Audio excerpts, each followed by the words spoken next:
has given the most remarkable, devoted service to the Queen, to my family, and to the country, and also to the whole of the Commonwealth.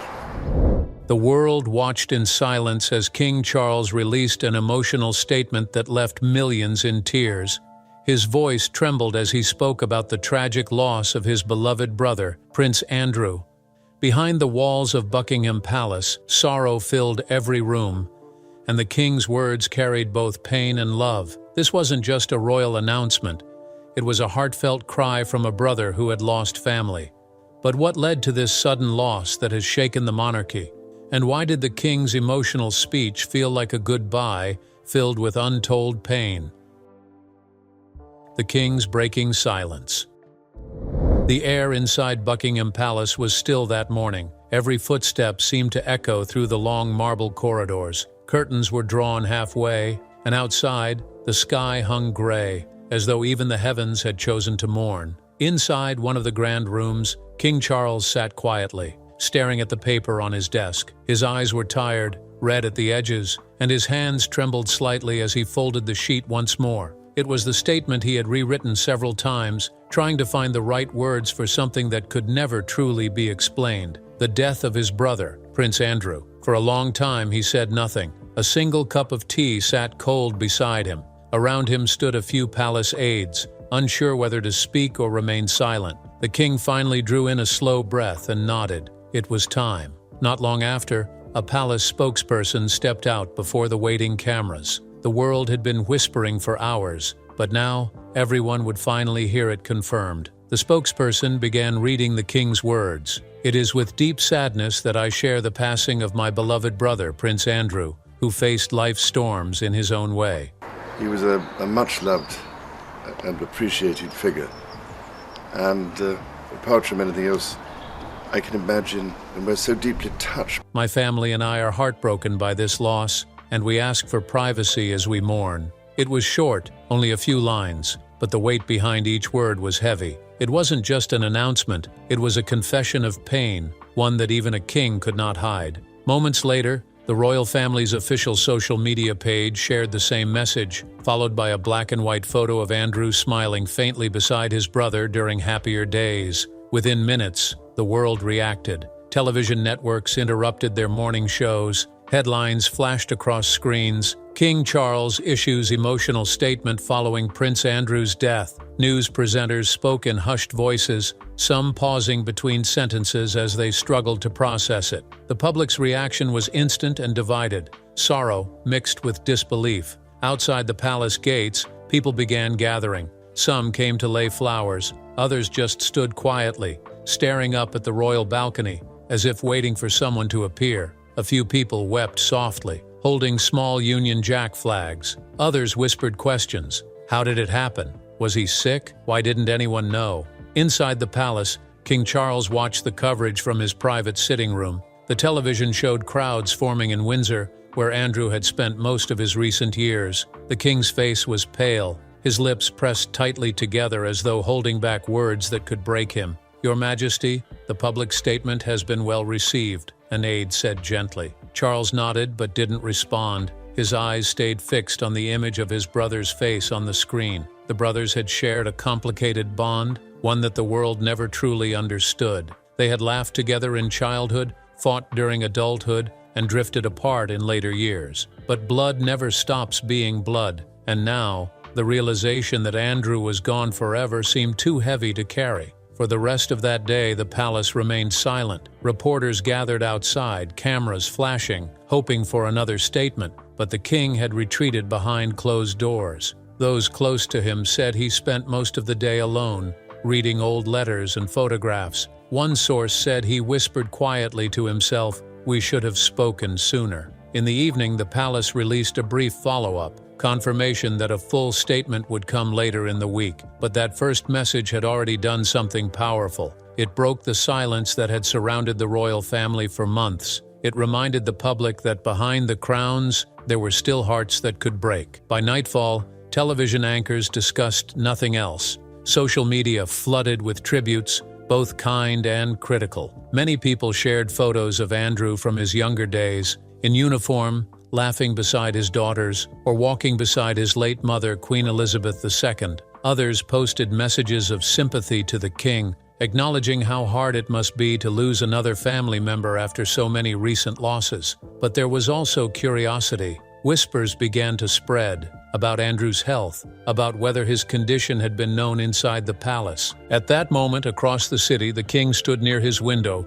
looking out at the palace gardens faintly lit under the moon. He wasn't thinking about the press or the rumors. He was thinking about a little boy he used to play with in the gardens of Balmoral, the brother who once followed him everywhere, the boy who always laughed first and fought back hardest. Now that boy is gone. The king whispered something only the night could hear, then turned away slowly. The paper with his statement lay folded neatly on his desk. It was just a few sentences, but those words carried everything: regret, love, and the kind of sorrow that no crown could protect him from. Outside, the palace clock struck midnight. Reporters had gone quiet. The flowers at the gates glistened with dew. Britain had gone to sleep heavy-hearted, unsure what the next morning would bring. And somewhere deep inside the palace, the king sat alone, staring into the darkness, replaying memories, questions, and a single truth that refused to leave his mind. His brother was gone, and only he knew how much had been left unsaid. The world mourned the death of Prince Andrew. But behind those palace walls, King Charles mourned something deeper. Not just the man the world had judged, but the brother he could never save. And as dawn crept slowly across London, one question lingered quietly in the air. What really happened in the final days of Prince Andrew's life? The health struggle no one saw coming. It began quietly, so quietly that no one outside the palace walls noticed. Prince Andrew, once known for his confidence and restless energy, started missing events that he would normally attend. At first, people thought it was because of his decision to step away from public duties, but those who saw him closely knew something was not right. A former aide remembered seeing him one morning in Windsor. His face was pale, and his usual firm stride had turned into a slow, careful walk. He smiled faintly, trying to hide the discomfort, but his eyes gave him away. "I'm fine," he said softly when asked, but his voice was weaker than usual, the kind that made you believe he was trying to convince himself more than anyone else. He had always been stubborn about medical checkups. He didn't like hospitals, hated the smell of them, and believed he could handle most things on his own.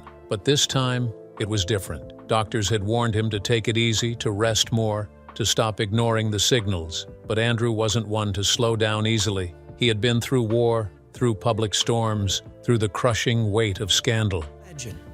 The book is entitled The Rise and Fall of the House of York.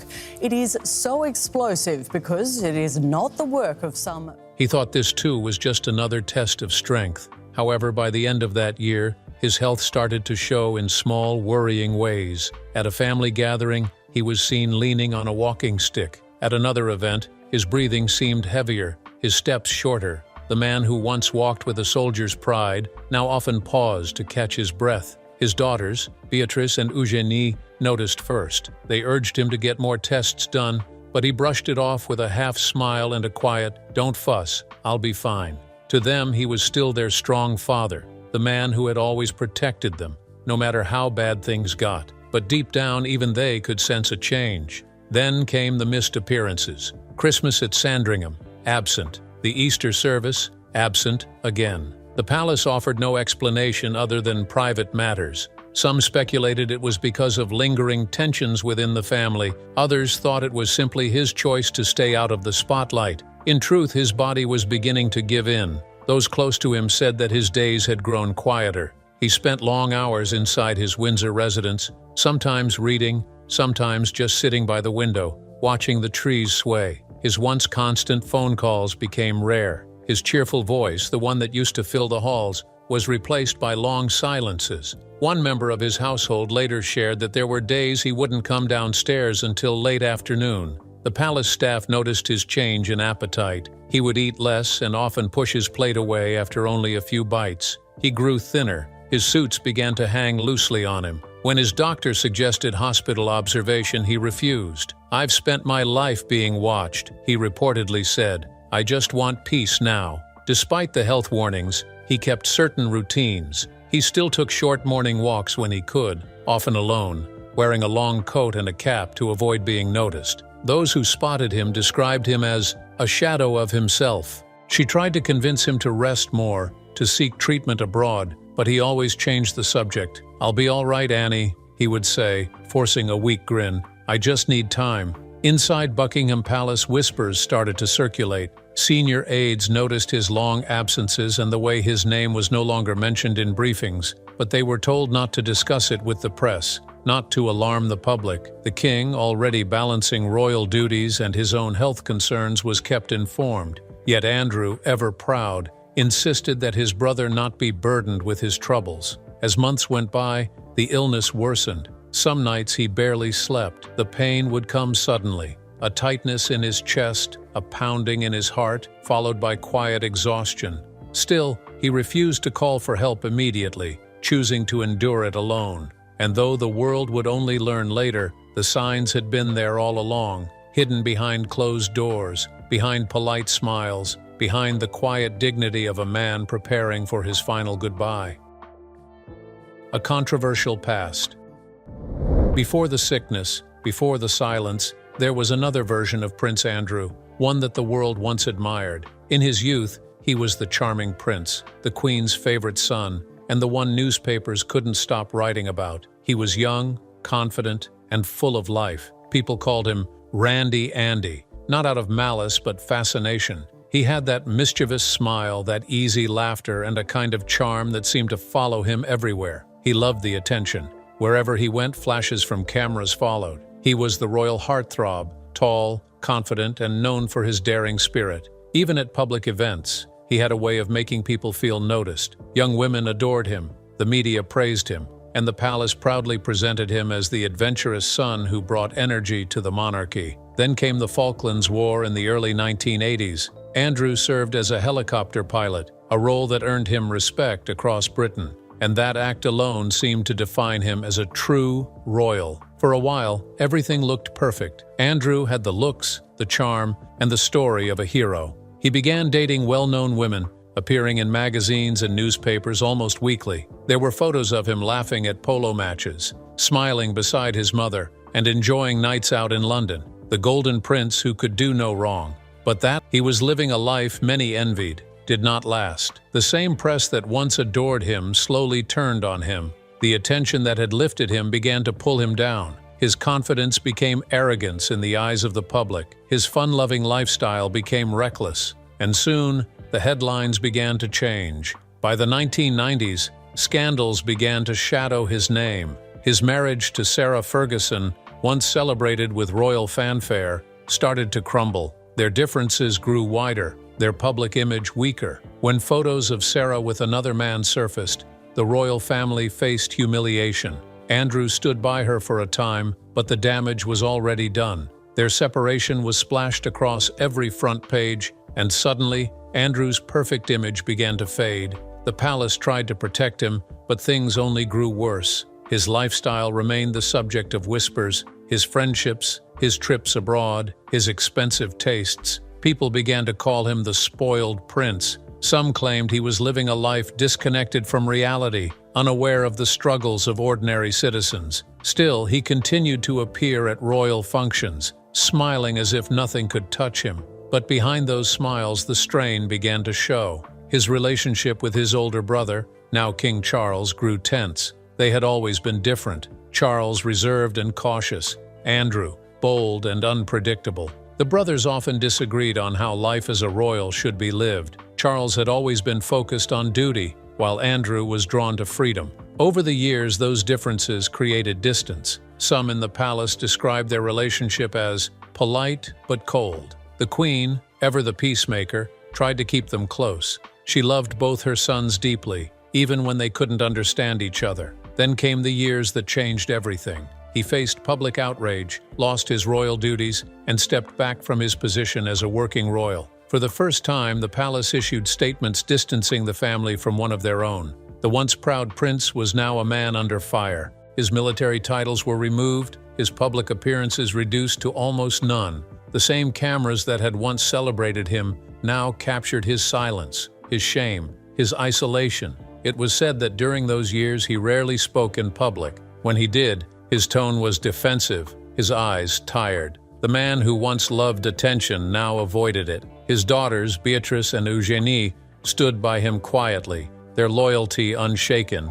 They never spoke against him, never denied their love. To them he was still dad, flawed, yes, but human. Inside Buckingham Palace, tension grew. Charles, then Prince of Wales, had his own battles to fight, the pressure of the crown, the weight of public expectation. Privately, he was disappointed, not only because of the damage Andrew's choices brought to the family, but because of what it did to their mother. The Queen had spent decades protecting the image of the monarchy, and now it seemed to be slipping from her hands. Andrew's relationship with his brother never fully recovered after that. Yet behind closed doors there were moments when Charles showed quiet compassion, small gestures that only a brother could understand. There was one such moment during a family event at Windsor. Andrew sat apart from the group, speaking little. When he stood to leave early, Charles placed a hand on his shoulder, saying quietly, "Go easy on yourself." It wasn't much, but for Andrew, it meant something. Beneath all the distance and disappointment, there was still brotherhood. As the years passed, Andrew's life grew quieter. The press no longer followed his every move. He retreated from the spotlight, spending most of his time in Windsor, away from the noise of the world. People said he had become a man living in reflection, thinking more about what he had lost than what he still had. Sometimes he would walk through the gardens, the same grounds he once roamed as a child. He often passed by the statues and fountains that had stood there for generations, reminders of a past that seemed like another lifetime. Staff members said he liked to visit the chapel, where he would sit alone for hours. No one knew what he prayed for, but those who saw him said his eyes always carried a quiet sadness. He was no longer the carefree prince the world once admired, nor the figure of scandal that had made headlines. He had become something else, a man humbled by life, living with the weight of choices and consequences. And though many in the public never forgave him, his family never stopped loving him. The late Queen remained protective of him until her last days. She was a mother first before a monarch, and Andrew was still her son. Even King Charles, in his moments of reflection, understood that love between brothers could not be erased by mistakes. In his final years, Andrew often said to those close to him, "People will always remember the worst, but family remembers who you truly are." It was a quiet truth, one that only became clearer after his death. For all the storms he faced, for all the shadows that followed him, Prince Andrew was still part of a family that, despite everything, never stopped caring. Behind the walls of Windsor, beneath the crown and the scandals, there remained something unspoken, the bond of blood and the memory of better days. And now, as the world mourned his passing, those who truly knew him could only remember the boy he once was, the soldier he became, and the man who, despite everything, never stopped being a brother, a father, and a son of the late Queen. The final days.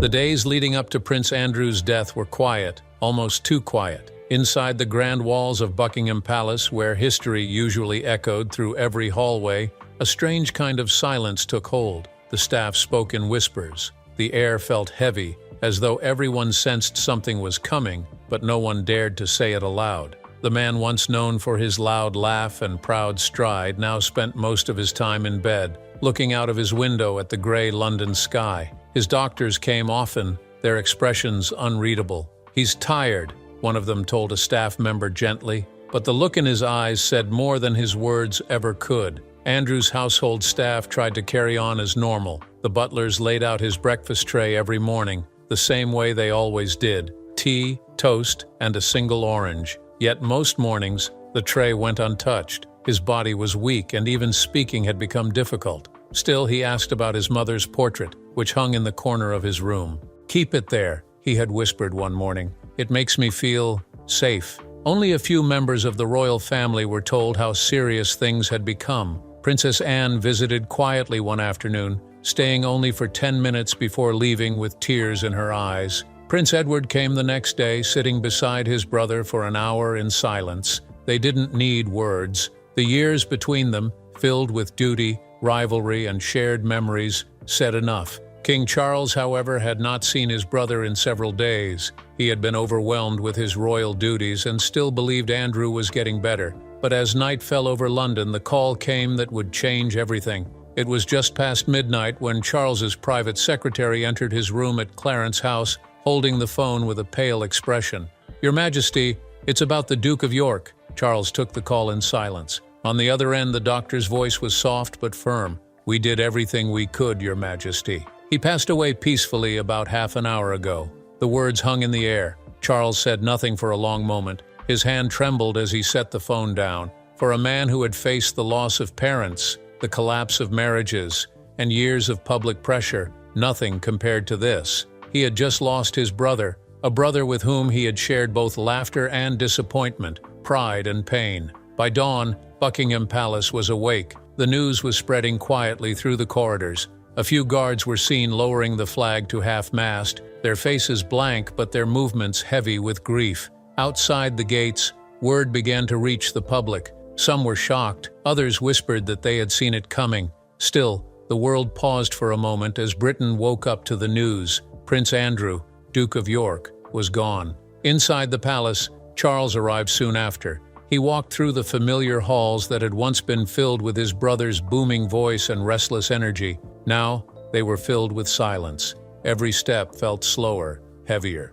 He entered Andrew's private room, where the curtains were half drawn and a soft morning light touched the floor. The bed was neatly arranged. A framed photo of their mother, Queen Elizabeth II, rested on the table beside him, her gentle smile watching over her son even in his final moments. Charles stood there for a while, his head bowed. "You were always the one who made noise," he murmured quietly, almost to himself. "Now it's too quiet." The palace issued a short statement that morning, written carefully but filled with emotion. "His Majesty the King is deeply saddened to announce the passing of his beloved brother, His Royal Highness the Duke of York. The family requests privacy as they mourn this profound loss." Across the world, headlines began to appear. "Prince Andrew dead at 65, they read. News anchors spoke in somber tones. Despite the controversies that had surrounded his later years, the loss of a royal still struck the nation deeply. People gathered outside the palace gates, laying flowers, photographs, and notes of sympathy. Some simply stood in silence, looking up at the Union Jack fluttering halfway down the pole. Within the family, grief was mixed with reflection. Old memories began to resurface. Childhood summers at Balmoral, shared laughter at family dinners, and the way Andrew used to make everyone laugh during tense moments. Even those who had distanced themselves from him in recent years found themselves mourning the boy he once was, rather than the man the world came to judge. That evening, King Charles stood alone by his study window, the city lights of London glimmering below. The dawn had come and gone, but he had not left the palace all day. The weight of duty pressed on him as always, but beneath the crown and title was just a brother, one who had lost another piece of his past. The weight on the king's shoulders. The morning after Prince Andrew's passing, Buckingham Palace was still and silent. Newspapers lay unopened on Charles's desk, each front page bearing his brother's face. The headlines were heavy, the kind that made the whole world stop and stare. For King Charles, however, it wasn't just a royal tragedy, it was personal. It was the loss of the boy who once ran beside him through palace gardens, the man who once laughed too loudly at family dinners, and the brother whose name had become a shadow over the royal family. So I think, share our loss and our sorrow.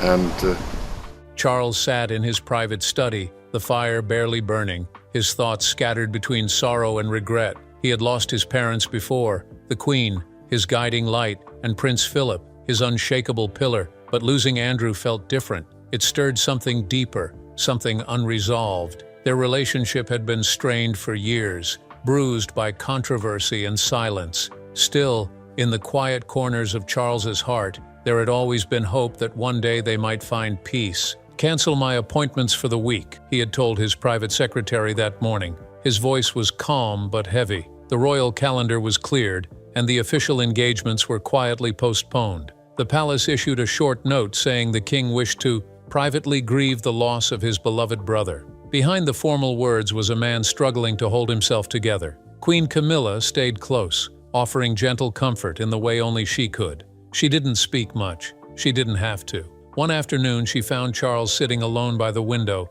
staring out at the rain tapping softly against the glass. "You should rest, darling," she whispered. He nodded but didn't move. His mind was somewhere else, in another time, another world. He remembered Andrew as a boy, full of mischief and charm, always the one to make everyone laugh, even during the strictest royal dinners. He remembered their mother's fond smile whenever Andrew entered the room. "He has a spark," she would say, and he did.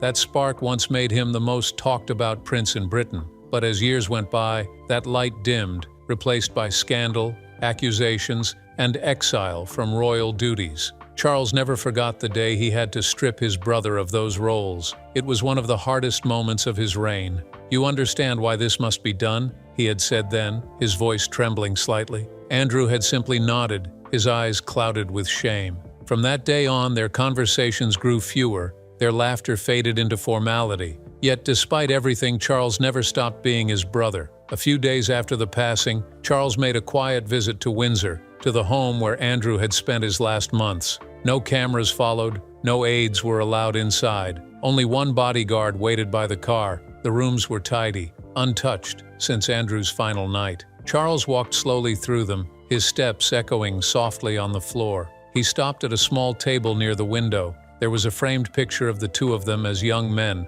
both in military uniforms, smiling proudly. For a moment, Charles just stood there, his hand trembling as he picked it up. "We were so young," he murmured. He placed the frame back down gently, his fingers brushing over a navy cap that still rested nearby. In the bedroom, a half-read book lay beside the bed. Charles ran his hand over the cover, his throat tightening. It was strange, standing there among the traces of his brother's life, the things he touched, the air he breathed, the silence he left behind. The pain of loss was deep, but it was the weight of memories that broke him most. That night, back at Buckingham Palace, the king sat down to write the official statement for the nation. It was expected. The country looked to him for words of comfort. Yet, as he faced the blank page, he struggled. Every sentence felt like a battle between the public figure and the grieving man. He wanted to write as a brother, but he had to speak as a king. 1 o'clock to 1:10. He took his pen, paused, and finally wrote, "My family and I are deeply saddened by the loss of my beloved brother, the Duke of York. In his life, he faced challenges and carried both triumphs and trials. Today, we remember not the headlines, but the man, a son, a brother, and a part of our family's story." When he finished, he placed the pen down and leaned back in his chair. His eyes were tired, his heart heavier than ever. Duty demanded composure, but inside, his thoughts raced through decades of memories, the laughter of their youth, the rivalry, the royal tours, the quiet apologies never said. He realized that no title, no crown, could protect him from the ache of losing someone who had shared his childhood. As the palace corridors emptied that night, Charles walked to the balcony of his private room. The sky was dark, the city lights glittering like tiny stars. Somewhere below, people were still leaving flowers at the gates, strangers mourning a prince they never truly knew. He stood there in silence, the cool breeze brushing against his face. Then, almost in a whisper, he said, "You were difficult, Andrew, but you were my brother." His words vanished into the air, carried away by the London wind. No one heard them, no one except the walls of Buckingham Palace, which had kept the secrets of kings for centuries. Charles turned away slowly and closed the door behind him. Inside, the lights were dim, the fire low. Tomorrow, the world would see him again, the king, steady and strong. But tonight, behind the golden walls and the royal name, he was just Charles, a brother grieving in silence. The nation mourns, tributes, and tears. The air carried a strange mix of sadness and uncertainty. For some, Prince Andrew was still remembered as the Queen's beloved son, the once handsome prince who had flown helicopters in the Falklands War. For others, his later years cast long shadows, controversies that never truly left him. Across the country, church bells tolled in tribute, flags flew at half-mast over government buildings, news presenters dressed in black, their voices subdued. The BBC aired old footage of Andrew, smiling, young, and full of life, alongside soft instrumental music. He was part of a generation of royals who carried the monarchy into a new age. one commentator said, her tone respectful. Whatever his struggles, he remained, until the end, a member of the family that shaped modern Britain. At Windsor, Princess Beatrice and Princess Eugénie were seen arriving in tears. The sisters, who had always been close to their father, were heartbroken. Sources close to them described their grief as devastating. In a short statement released later that day, the sisters wrote, "You were our strength, our laughter, and our comfort. We will carry your love with us always, Papa." The message spread quickly, shared by thousands online. King Charles, still mourning in private, released a second message thanking the nation for its kindness. "The outpouring of sympathy has touched us deeply," it read. "As a family, we grieve not only for a brother and father, but for the man he was beyond the public gaze." Prince William and Prince Harry, though separated by distance and years of tension, also issued their own brief statements. William spoke of a beloved uncle who served his country with courage. Harry, through his office in California, sent his condolences to the King, my aunts, and my cousins during this difficult time. It was the first time in years both brothers had spoken on the same matter without conflict. For many, it felt like a small moment of unity amid loss. The public watched as black cars came and went from Windsor and Buckingham Palace. The royal family moved quietly, their appearances rare, their eyes downcast. Princess Anne was seen holding Queen Camilla's hand outside the chapel after a private service. Prince Edward looked pale, his expression heavy with sorrow. Behind closed doors, they gathered as a family, not as royalty, sharing memories, tears, and long silences that said what words could not. As the week went on, the nation's grief deepened. Streets outside royal estates filled with candles that glowed through the night. In schools, children wrote letters of sympathy. In small villages, people gathered in churches to pray. Television networks played soft tributes, showing clips of Andrew laughing with his daughters, greeting soldiers, or walking beside his late mother at public events. But as the sadness grew, so did the debates. Some reminded others of his troubled past, saying the nation should not forget the controversies that had clouded his later years. Yet, even those voices spoke with a tone of respect, as if death itself had softened old judgments. "We must let the family grieve," one columnist wrote. "There will be time for history to decide the rest." The royal household began making quiet preparations for the funeral. The king requested that it be simple and dignified, not grand, not filled with spectacle, but focused on family and reflection. He would have wanted it that way, Charles reportedly said. Plans were made for a private ceremony at St. George's Chapel, the same place where the family had gathered many times before, for weddings, for the Queen's farewell, and now for another painful goodbye. On the morning of the funeral, gray clouds hung over Windsor. The castle grounds were silent, apart from the soft rustle of leaves in the wind. Members of the royal family arrived dressed in black, their steps slow, their faces solemn. The king walked alongside Queen Camilla, his eyes fixed ahead. Behind them came Prince William and Princess Catherine, followed by Prince Harry and Meghan, who had quietly flown in the night before. Beatrice and Eugénie walked together, hand in hand, their faces wet with tears. They placed small bouquets of white flowers at the chapel steps before taking their seats. Inside, the choir sang softly, their voices echoing through the stone arches. There were no long speeches, no grand tributes, just prayers, music,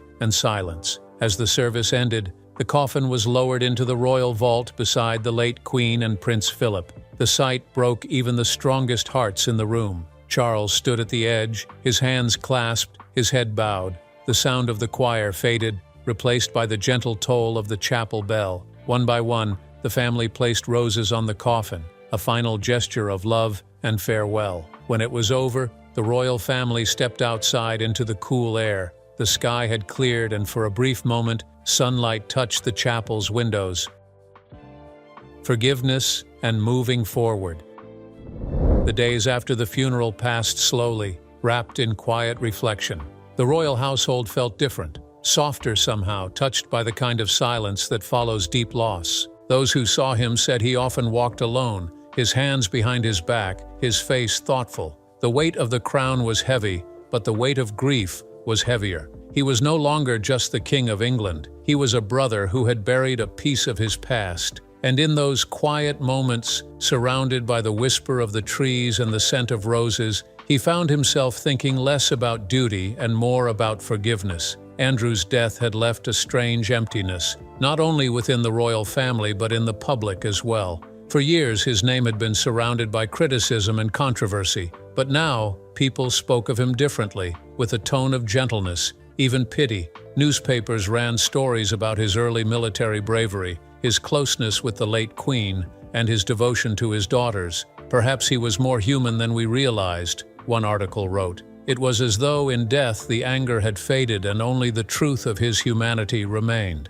A week after the funeral, the royal family gathered privately at Windsor Castle. There were no cameras, no grand ceremony, just family. The mood was lighter than it had been in weeks. Cups of tea were poured, soft laughter broke through tears, and memories began to fill the silence. Princess Anne recalled Andrew's mischievous humor as a child, how he once swapped the Queen's corgi's collars just to see if anyone would notice. Prince Edward smiled and added that Andrew always had a way of turning serious moments into chaos. Even Queen Camilla laughed quietly, saying he was impossible at times, but never boring. Charles listened quietly, a small smile touching his lips. For the first time in a long while, the family wasn't talking about duty or headlines. They were remembering a brother, a son, a man who had lived imperfectly but loved deeply. When Beatrice and Eugenie began to share stories of their father reading bedtime tales in silly voices, even the king's eyes glistened. The room felt warm again,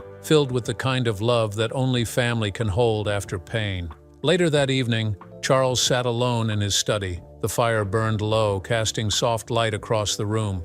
On his desk lay a letter, one he had written in the days after Andrew's passing but had not shared. It wasn't official or formal. It was personal. In it he had written, "We were different, yet bound by the same roots. The world saw your faults. I saw your heart. Rest now, Andrew. I forgive you, and I hope you forgive me too." He folded the letter and placed it inside a small wooden box, beside a photo of the two of them as boys. That, he decided, was enough. In the weeks that followed, Charles began to think about how best to honor his brother's memory. He didn't want grand statues or public displays. Andrew's life had already been filled with too much attention. Instead, he chose something quieter. At Windsor, near a secluded corner of the gardens, Charles ordered the planting of a new rose variety. It was pale lavender, soft, calm, and serene. A small plaque beneath it read, "For Andrew, a brother remembered in peace." It was his way of saying goodbye. No speeches, no cameras, just a simple act of love between brothers. When the news of the memorial garden became public, the gesture touched the nation. People began leaving flowers there too, not as royal subjects, but as fellow humans who understood the pain of loss and the beauty of forgiveness. One letter left at the site read, "We all make mistakes. It's what we leave behind that truly matters.